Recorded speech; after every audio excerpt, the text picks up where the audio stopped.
आज हम अपने भाई के लिए कोई कुर्बानी देने को तैयार नहीं है, लेकिन कुरान मुक़द्दसा में अल्लाह ताला इरशाद फरमाता है वयुसिरूना अला अनफुसिहिम वलौ काना बिहिम खसासा, वो जो दूसरों पे इशार करते हैं हालांकि उन्हें खुद शदीद जरूरत होती है। अब जानते हैं ओहद के मैदान में एक सहाबिया पानी लेकर जा रही है, एक सहाबी जख्मी हालत में जमीन पे तशरीफ लाते हैं, सहाबिया उनके करीब जाती है कि सहाबी को पानी पिला दिया जाए। जब सहाबिया सहाबी के करीब जाती है, एक प्याला पानी सहाबी को पेश करती है, इतने में दूसरे सहाबी आवाज देते हैं ऐ सहाबिया मुझे ज्यादा शदीद प्यास लगी है, ये पानी मुझे पिला दे। वो जख्मी सहाबी कहते हैं ऐ सहाबिया मुझसे पहले मेरे भाई को ये पानी पिला दे, मुझसे ज्यादा जरूरत मेरे इस भाई को है। सहाबिया दूसरे सहाबी के करीब जाती है कि ये पानी दूसरे सहाबी को पिला दिया जाए। वो दूसरे सहाबी को पानी पेश करना चाहती है, तीसरे जख्मी सहाबी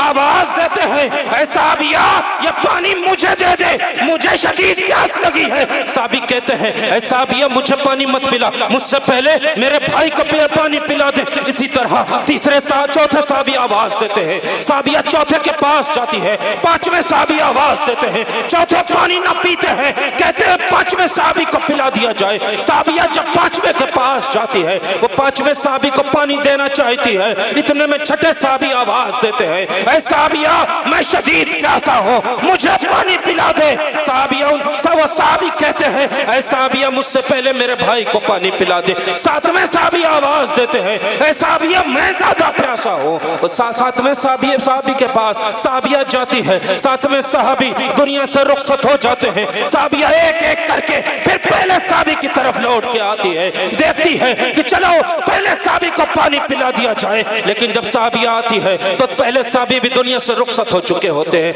दूसरे सहाबी भी दुनिया से रुखसत हो चुके होते हैं, तीसरे सहाबी भी दुनिया से रुखसत हो चुके होते हैं, हत्ता कि सातों सहाबी दुनिया से रुखसत हो जाते हैं। कोई सहाबी पानी नहीं पीता, हर सहाबी शदीद प्यासा है, पानी उसके सामने जाता है, लेकिन वो कहता है कि मुझसे पहले मेरे भाई को पानी पिला दिया जाए। खुद अपनी जान को गवा देता है। कुरान ने कहा वयुसिरूना अला अनफुसिहिम वलौ काना बिहिम खसासा, वो जो दूसरों पे इशार करते हैं हालांकि उन्हें खुद शदीद जरूरत हुआ करती है।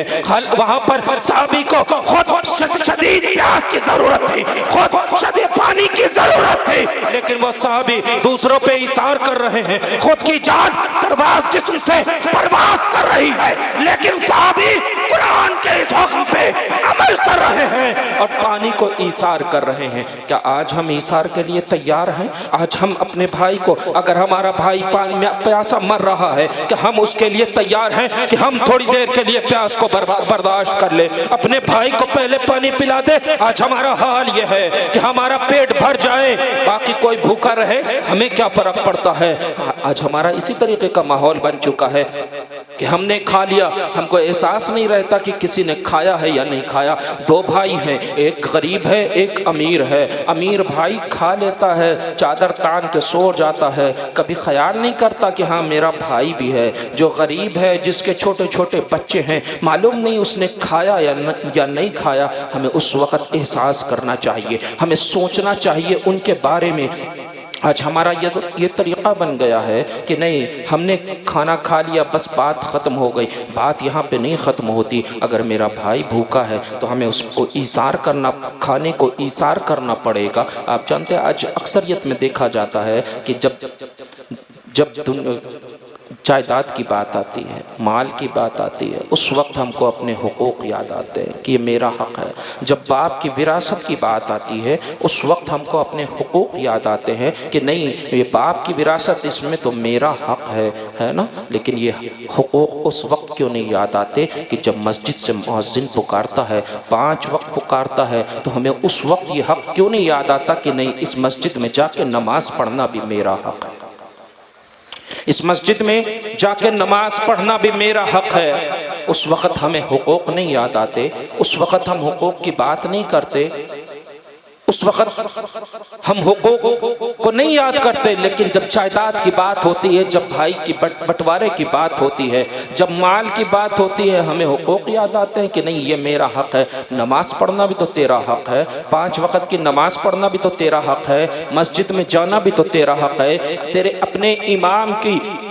इमाम की ताज़ीम करना भी तो तेरा हक़ है, तेरे बच्चों को पढ़ाना भी तो तेरा हक़ है। लेकिन जब बच्चों को पढ़ाने की बात आती है, हमें उस वक्त अपना हक़ नहीं याद आता। जब बच्चों की अच्छी तरबियत की बात आती है, उस वक्त हमें अपना हक़ नहीं याद आता कि ये भी मेरा हक़ है। जब घर में बच्चे भूखे होते हैं, बीबी परेशान होती है, शौहर जुआ खेल रहा होता है, उस वक्त उसको हक़ नहीं याद आता कि इन बच्चों को खाना खिलाना, इनकी परवरिश करना, बीबी को अच्छे कपड़े देना, इसको अच्छा खाना देना भी हमारा हक़ है। लेकिन जब जायदाद लेने की बात आती है, हमको हुकूक याद आते हैं। आप जानते हैं हज़रत अब्दुल्ला इब्ने उमर हैं, हज़रत राफ़े कहते हैं कि एक मरतबा हज़रत अब्दुल्ला इब्ने उमर को मछली खाने की ख्वाहिश हुई। तमाम बाजार में मछली को तलाश किया गया, लेकिन कहीं मछली नहीं मिली। थोड़े दिन के बाद बाजार में मछली मैसर आई। हज़रत नाफ़े कहते हैं मछली को लाया गया, मेरे हुक्म पे उसको भूना गया। जब मेरे हुक्म पे उसको भूना गया और उसके बाद हज़रत अब्दुल्ला इब्ने उमर उस वक्त बिस्तर अलालत पर है, जब हज़रत अब्दुल्ला इब्ने उमर के सामने उस मछली को पेश किया गया, तो हज़रत अब्दुल्ला इब्ने उमर के चेहरे पे खुशी के आसार नमूदार हुए। उसी वक्त दरवाजे पे एक फ़कीर आया, उसने कहा कि अल्लाह के नाम पे मैं भूखा हूँ, अल्लाह के नाम पे मुझे खाना दे दो। हज़रत अब्दुल्ला इब्ने उमर खादिम से कहते हैं, ऐ खादिम जा ये मछली उठा और इस फ़कीर को दे दे। खादिम कहता है कि हुजूर ये मछली आप तनावल फरमा ले, आप कई रोज से मछली के ख्वाहिशमंद थे, ये मछली आप तनावल फरमा ले, घर में कुछ और होगा फ़कीर को दे दिया जाएगा। जानते हो उस वक्त हज़रत अब्दुल्ला इब्ने उमर क्या कहते हैं, जो कई रोज से मछली खाने की ख्वाहिश रखते थे, उस वक्त हज़रत अब्दुल्ला इब्ने उमर फरमाते हैं कि ये मछली खाना अब मुझ पे हराम हो गई है, क्योंकि अल्लाह के नबी ने इरशाद फरमाया, जिसको जो किसी चीज की ख्वाहिश करे और खुदा ताला उसे वो चीज अता फरमा दे, फिर वो अपने भाई पर उसको इसार कर दे, तो खुदा ताला उसको बराज़ महशर बख्श देगा, उसकी मग़फ़िरत फरमाएगा। हज़रत अब्दुल्ला इब्ने उमर कहते हैं कि ये मुझ पे खाना हराम हो गई। आज हमारा क्या हाल है? आज हम क्या कर रहे हैं? हराम भी खाते हैं तो कहीं नहीं कहते कि हम पे ये खाना हराम था।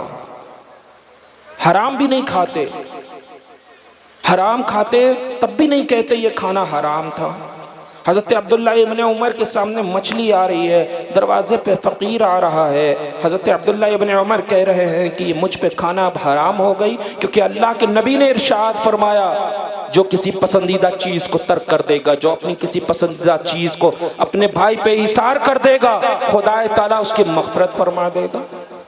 बनी इसराइल में एक शख्स था, बहुत बड़ा आबिद था, बहुत बड़ा ज़ाहिद था, 400 साल उसने इबादत की थी। एक रोज उसने खुदा की बारगाह में अर्ज किया कि ऐ परवरदिगार आलम, अगर तू ये पहाड़ ना बनाता तो सफर करने में कितनी आसानियां होती। उस वक्त के नबी पे खुदा ताला ने वही नाजिल फरमाई कि ऐ मेरे नबी, जाइए उस आबिद से कहिए कि मेरी बादशाही में तसर्रुफ करता है, मेरी बादशाही में कमियां निकालता है। जाइए उससे कहिए, उस आबिद से कहिएगा कि मैंने तेरा नाम नेक वक्तों के रजिस्टर से काट के बदबख्तों के रजिस्टर में लिख दिया है।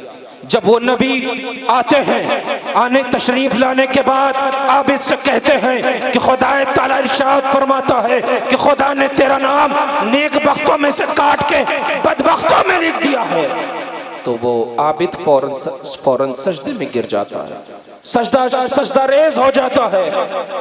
वो नबी फरमाते हैं, ऐ आबिद, बदबख्ती पे सजदा शुक्र नहीं वाजिब आता।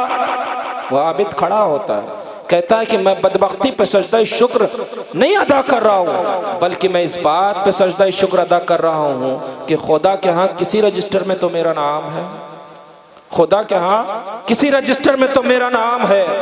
उसके बाद वो नबी तशरीफ़ ले जाने लगते हैं। उस वक्त के वो नबी तशरीफ़ ले जाने लगते हैं।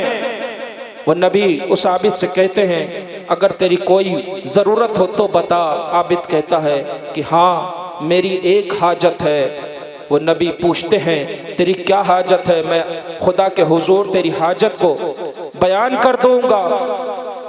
वह आबिद कहता है कि रब ताला ने जब मुझे बदबख्त बना दिया, जब मुझे मेरा नाम बदबख्तों में लिख दिया गया तो मैं जहन्नम में ही जाऊंगा। बस इतनी सी ख्वाहिश है कि जब बरोज़े महशर खुदाए ताला तन्हा मुझे जहन्नम में डाल दे, बाकी तमाम जहन्नमियों को जहन्नम से आज़ाद कर दे। खुदाए ताला मुझे तन्हा को जहन्नम में डाल दे और तमाम जहन्नमियों को जहन्नम से आज़ाद कर दे। कितना बड़ा इसार था, कितना बड़ा इसार था कि वो आबिद दूसरों के लिए जहन्नम में जाने को तैयार था और लोगों को जहन्नम से आज़ादी का परवाना दिलवाने के लिए फौरन उस वक्त के नबी पे वही नाजिल होती है और वो अल्लाह ताला इरशाद फरमाता है ऐ मेरे नबी इस आबिद से कह दीजिए कि इसकी बेइज्जती मकसूद नहीं थी, बल्कि इसके मर्तबे को दुनिया के सामने जाहिर करना था। इससे कह दीजिए कि बरोज़े महशर ये जिसकी सिफारिश करेगा मैं उसकी मग़फ़िरत करूंगा। वजह क्या थी? वजह सिर्फ ईसार थी, क्योंकि उस आबिद की नीयत में ईसार था कि मैं तन्हा जहन्नम में चला जाऊं। उस आबिद की नीयत में कुर्बानी थी कि मैं तन्हा जहन्नम में चला जाऊं, तमाम जहन्नमी जहन्नम से आज़ाद हो जाएं। आप जानते हैं ना कि मक्के में एक रात जब अल्लाह के नबी सैयद आलम सल्लल्लाहु तआला अलैहि वसल्लम ने हज़रत सैयदना अबू बकर सिद्दीक़ रज़ी अल्लाह तआला अन्हु के साथ हिजरत फरमाई, नबी सैयदना फ़ारूक़ आज़म के साथ गारे सौर में तशरीफ़ ले गए। मौलाए कायनात मुस्तफ़ा जाने रहमत के बिस्तर पे आराम फरमा हुए, बिस्तर पर सो गए। उस रात वो कोई मामूली बिस्तर नहीं था, उस रात वो बिस्तर मौत था। उस रात वो बिस्तर मौत बना हुआ था, कोई आम बिस्तर नहीं था। लेकिन जानते हैं उसी वक्त खुदाए ताला हज़रत जिब्रील हज़रत मीकाइल से अर्ज़ कर इरशाद फरमाता है ऐ जिब्राइल ऐ मीकाइल मैंने तुम्हें तवील ज़िंदगी अता फरमाई, अब तुम दोनों में से कौन एक दूसरे पे अपनी ज़िंदगी को ईसार करेगा? अब तुम दोनों में से कौन एक दूसरे पे अपनी जिंदगी को ईसार करेगा? तो दोनों फरिश्ते पीछे हट गए। तो उस वक्त खुदाए ताला ने इरशाद फरमाया कि मैंने मोहम्मद अरबी सल्लल्लाहु ताला अलैहि वसल्लम और अली के दरमियान भाईचारा कायम किया। आज की रात अली अपनी जिंदगी को मुस्तफ़ा पे ईसार कर रहे हैं। आज अली अपनी जिंदगी को मुस्तफ़ा पे निछावर कर रहे हैं। आज अली मुस्तफ़ा की जगह उस बिस्तर मौत पे लेटे हुए हैं। उसके बाद खुदाए ताला ने दोनों फरिश्तों से इरशाद फरमाया था ऐ फरिश्तों जाओ अली की हिफाजत करो, ऐ फरिश्तों जाओ अली की हिफाजत करो। दोनों फरिश्ते जमीन पे तशरीफ लाते हैं। एक फरिश्ता मौलाए कायनात के सराहने खड़ा हो जाता है, एक फरिश्ता मौलाए कायनात के पायती खड़ा हो जाता है। फिर एक फरिश्ता कहता है बख बख मन मिस्लुका या इब्ने अबी तालिब इन्नल्लाह युबाहिया बिकाला मलाइकतिही। बहुत उम्दा, बहुत उम्दा, तुम्हारी मिसाल का कौन हो सकता है ए इब्ने अबी तालिब? खुदाए ताला फरिश्तों के दरमियान तुम पे फख्र फरमाता। बेशक सुभान। वजह ईसार थी। कितना बड़ा ईसार था कि अली अपनी जिंदगी को ईसार कर रहे हैं। आज हम एक निवाला ईसार करने को नहीं तैयार। आज हम एक निवाला ईसार करने को नहीं तैयार। एक निवाला ईसार करने को नहीं तैयार, है ना? आज हमारा यह हाल है। आज घर घर में झगड़े हैं। अल्लाह के नबी ने एक इरशाद फरमाया कि अगर कोई अपने हक को, वो हकीकत में उसका हक था, और अपने हक को अपने भाई पे ईसार कर दे तो खुदाए ताला उसकी मग़फ़िरत फरमा देता है ना? लेकिन आज जानते हैं आज हमारे पास बहुत ज़मीन होती है, लेकिन एक बालिश ज़मीन के लिए, 1 फीट ज़मीन के लिए भाई भाई में लाठियाँ चल जाती हैं, घरों में झगड़े हो जाते हैं। अगर उस वक्त हम सोच लें कि ठीक है ये मेरा हक़ ज़रूर था, लेकिन हम अपने भाई पे ईसार कर रहे हैं, तो खुदा ताला बरोज़ महशर हमारी मग़फ़िरत फरमा देगा। उस थोड़े से ईसार की वजह से खुदा ताला हमारी मग़फ़िरत फरमा देगा, है ना। खुदा ताला हमारी मग़फ़िरत फरमा देगा। लेकिन आज हम क्या करते हैं, ज़रा सी 1-1 रुपए के लिए लाठियाँ निकाल लेते हैं, है ना।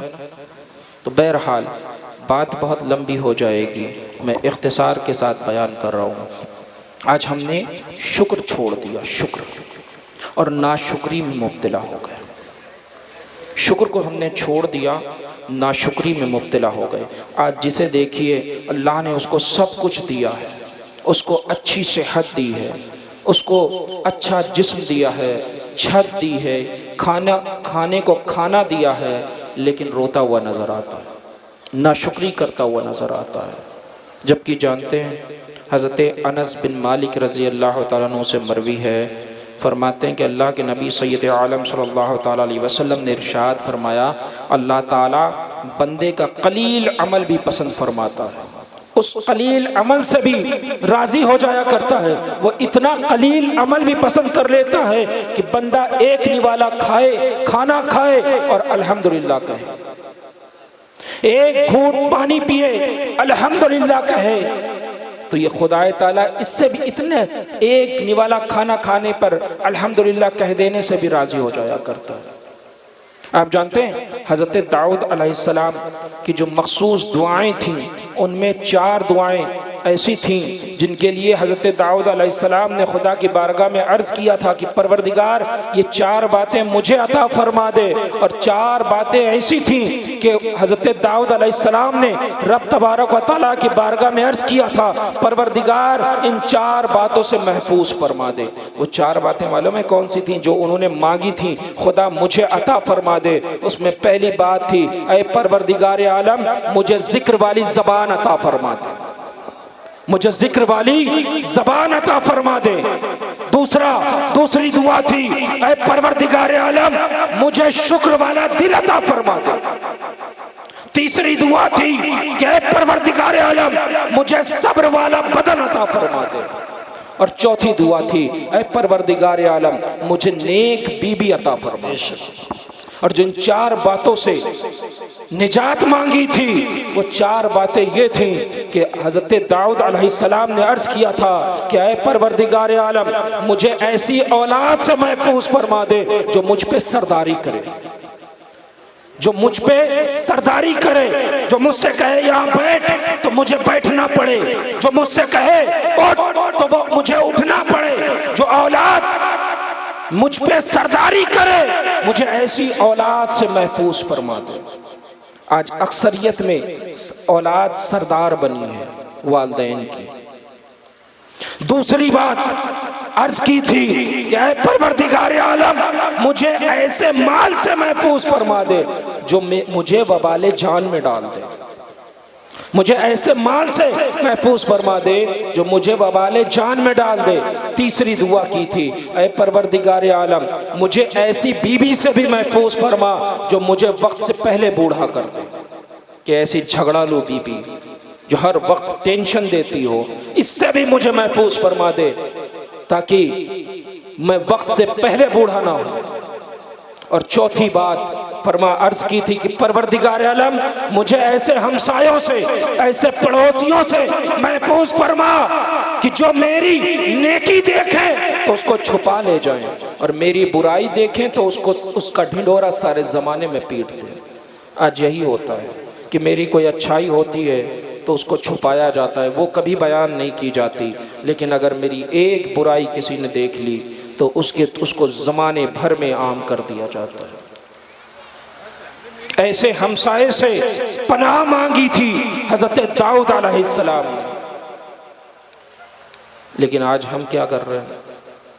आप जानते हैं हज़रत अस्मा बिनते यजीद रज़ी अल्लाह तआला अन्हा सहाबिया हैं, फरमाती हैं कि अल्लाह के नबी ने इरशाद फरमाया कि बरोज़ महशर अल्लाह ताला अगलों और पिछलों को जब महशर के मैदान में इकट्ठा करेगा तो एक फ़रिश्ता मुनादी करेगा और उसकी आवाज़ तमाम खल्क सुनेगी, तमाम खलाइक सुनेगी। और वो फ़रिश्ता कहेगा खड़े हो जाओ, मैं इख्तिसार के साथ बयान कर रहा हूँ, वो फ़रिश्ता कहेगा कि खड़े हो जाए वो लोग जिनकी करवटें रात को बिस्तर से नहीं लगती थी, यानी कि रात भर वो इबादत में गुजारा करते थे। तो चंद लोग खड़े होंगे, बड़े कलील तादाद में खड़े लोग होंगे। फिर वो फरिश्ता मुनादी करेगा कि खड़े हो जाएं वो लोग जिनको खुदा के जिक्र से कोई कारोबार गाफिल नहीं कर सकता था, दुनिया का कोई काम गाफिल ना कर पाता था। कुछ लोग खड़े होंगे, बड़े कलील, बड़ी कम तादाद के लोग होंगे। फिर वो फरिश्ता निदा करेगा कि खड़े हो जाएं वो लोग जिन्होंने सर्रा व दर्रा में, परेशानी में, राहत में खुदा ताला का शुक्र अदा किया। तो वो लोग भी खड़े होंगे और फिर वो उनको बशारत देगा। उसके बाद तमाम अहले महशर का हिसाब किताब किया जाएगा। वो जो तीसरे आखिरी जो लोग खड़े होंगे, तीसरी निदा के जो लोग खड़े होंगे, वो शुक्रगुजार लोग हों कि हम इतना भी नहीं कर सकते कि हम उठें बैठें अल्हम्दुलिल्लाह इतना नहीं पढ़ सकते। अल्लाह तेरा शुक्र है, हम एक निवाला खाना खाएं, कहें कि अल्लाह तेरा शुक्र है, अल्हम्दुलिल्लाह कह दें, पानी पिएं अल्हम्दुलिल्लाह कह दें। क्या हम इतना भी नहीं कर सकते? कितना बड़ा अजर है कि खुदा ताला सिर्फ अल्हम्दुलिल्लाह कह देने से राज़ी हो जाया करता है ना। तो बहरहाल सबसे अहम और ज़रूरी बात हमारा मसलके आला हज़रत है। हमारा मसलके आला हज़रत है। मैं अक्सर कहता हूँ कि अगर ज़मीन और आसमान एक हो जाए मगर हमारे हाथ से मसलके आला हज़रत का दामन ना छूटने पाए। सुभान अल्लाह। अक्सर लोग कहते मिलते हैं कि ये पांचवा मसलक कहाँ से आ गया। अगर आपसे कोई कहे कि ये पांचवा मसलक कहाँ से आ गया तो कोई बहस मत करिएगा, कोई मुबाहिसा मत करिएगा, सिर्फ एक छोटी सी बात कह के जवाब दे दीजिएगा। आप कहिएगा कि मसलके आला हज़रत तो आले मोहम्मद का नारा है, मसलके आला हज़रत तो आले मोहम्मद का नारा है, बस यही मसलक हमारा है। क्या बात है ना। अगर बात बढ़ जाए तो कहिएगा कि मसलके आला हज़रत तो आले मोहम्मद का नारा है, ये मसलक हमें जान से प्यारा है ना। और आप जानते हैं मसलके आला हज़रत ये भी है कि सिद्दीक़ अकबर का पहला नंबर, फ़ारूक़ आज़म का दूसरा नंबर, उस्मान गनी का तीसरा नंबर, मौलाए कायनात का चौथा नंबर।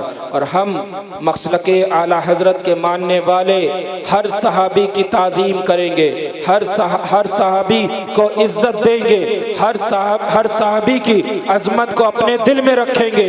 हज़रत अमीर माविया रज़ी अल्लाह ताला अन्हु से भी मोहब्बत करेंगे, उनकी भी अज़मतों को अपने सर का ताज बनाएंगे और नारे हैदरी का नारा लगाते जाएंगे।